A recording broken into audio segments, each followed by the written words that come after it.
Hi, this is Gary with MACMOST.com. Let me tell you why storing your passwords in a note or document is a bad idea.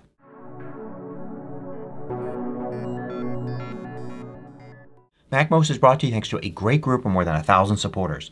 Go to MACMOST.com/Patreon. There you could read more about the Patreon campaign, join us, and get exclusive content and course discounts. So recently I've noticed a lot of people saying that they like to store their passwords in a note in the Notes app, or perhaps in a Numbers or Pages document. Now when you do that you can keep it secure by adding a password to it, and of course your entire Mac account should be secure because you have a password on that. So the security of those passwords really isn't an issue. Still, there are some important things that you're missing out on when you're using a note or document to store passwords rather than using a password manager like Apple's built-in password manager or a third-party password manager. The first is that password managers allow you to create strong, unique, random passwords. If you're storing your passwords in a note or document, chances are you're just creating the passwords on your own, and even if you think that they're random, then they're not. They're probably not long enough and strong enough. Now when you go to a site like this one and you go to create a new account, you select an email like that, and then you go to create a password, and you're going to get prompted here to use a strong randomly created password. You can see part of it entered in here, and you can simply say use strong password. Now this password is going to be very hard to break because it's just too long and too random. The problem is, of course, typing it in, but you don't have to worry about typing it in because the password manager will take care of that for you. Now another thing that password managers will do for you is store the password automatically. So at this point, if you were saving your password in a note or document, you would have to copy the user ID, the password, go over to that note or document, and record it there manually.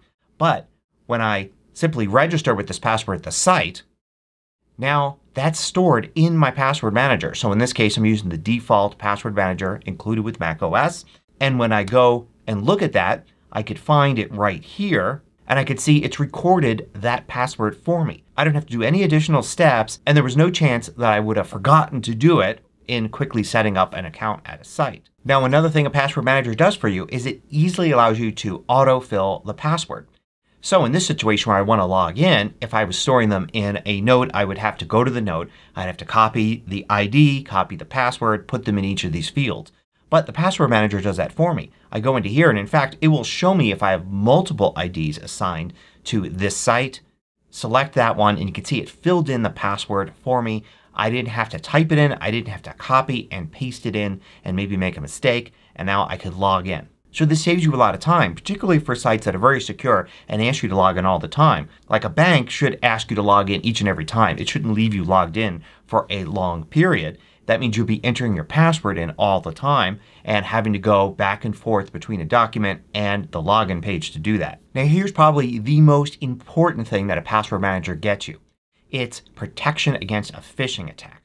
So in a typical website password phishing attack, you will get a link somehow, maybe in an email, maybe a text message, maybe from another site, and you click on that link to go to log in. Maybe the email makes it seem urgent, like there's an invoice for an expensive purchase you didn't make, or your account's been compromised, you have to log on right away. So you click on it without thinking. Now you get to a page that looks like this. The page looks perfectly like the login page for the site you want to go to. And a quick glance here at the URL shows you that it is in fact the right site, except it's not. You could see here that it goes on and the actual domain is this odd thing here. Perhaps you catch that 9 times out of 10 or even 99 times out of 100, but that's not enough. You've got to catch that 100% of the time, and these can be really tricky to spot. So then you would go here to sign in and you would go and copy your ID, copy your password, paste them in here, and then you'd be handing that information to whomever is trying to steal it from you. You may never even realize your mistake because it may simply redirect you with a fake error message to the actual site where you go and enter them again and you successfully log in and find there's no problem. You don't remember that you actually gave your password twice and the first time was to a bad actor. But this won't happen with a password manager because a password manager says, oh, you're at this site. Do I have a password for that? No, I don't. So I go to use your password from the password manager and it doesn't appear.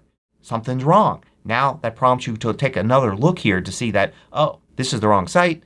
Somebody's trying to trick me. Password manager doesn't find a match and therefore it's protected you from this phishing attack. Another thing a password manager will do for you that a note or document will not is it will tell you if a password's been compromised or maybe it's too weak.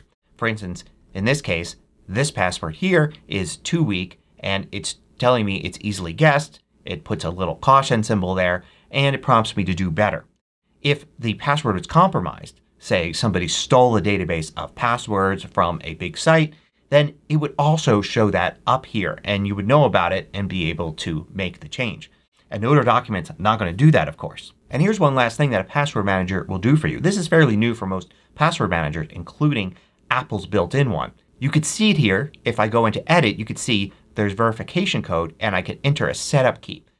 This is for two-factor authentication. For a lot of sites, they're using standard two-factor authentication, which means you have to enter in this 6-digit code to get into the site. This makes it much harder for somebody else to break into your account. Password managers that have this feature will not only allow you to fill in your ID and password, but also your two-factor code, making it easier than ever to use two-factor codes. And if it's easier to use two-factor codes, that means you can use them more often. They won't be as inconvenient, meaning that your accounts will be that much more secure. A note or document isn't going to have that, so it's going to make it inconvenient to use two-factor codes a lot of the time, and you may be tempted to skip using them every once in a while, making your online accounts more vulnerable. So there are some great reasons why you should absolutely use a password manager, even just Apple's built-in password manager, instead of storing your passwords in a note or a document. However, if you want to store some of your most important passwords in a note or document as a backup, sure, it's always good to have backups for those kinds of things. But your primary place for storing them should be a regular password manager. Hope you found this useful. Thanks for watching.